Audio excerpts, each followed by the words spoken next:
how to create workflow in Smartsheet. So first go to Smartsheet and then just open up your workspace and then go to that sheet that you want to do a workflow. So here you can just click on automations here at the top and then click on create from scratch, or just use any of the templates here depending on what kind of workflow that you want to use. Okay, so just click on create from scratch here. And then for example, I want to create a workflow where when someone changes something to a row, I'll be notified. Okay, so here, so I'm just going to select any field, changes. Okay, so let's say I'm going to select status here. So whenever the status column changed into anything like not started, in progress, blocked, or complete, so I just click on any value.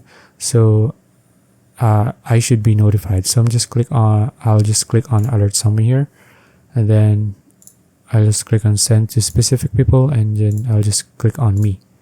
Okay, so there are a bunch of options here that you can use as well. So you can just play around with it. You can find it out yourself, since as for now I'm just going to create a simple workflow just to show you.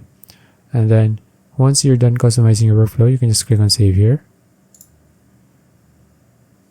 Now here, if you want to check what it would look like when the workflow is triggered, so you can just click on the three dots here, then click on test now, then click on run workflow, then okay, let's go back, and then you'll receive a notification like this. Okay, so as you can see, yeah, so if you try changing something here, it kind of takes time to for you to be notified, and sometimes you need to refresh your page a bunch of times, but it'll show up, so don't worry, your workflow will get triggered. Okay, so that's it. If you found this video useful, please like and subscribe for more videos like this. See you in the next one.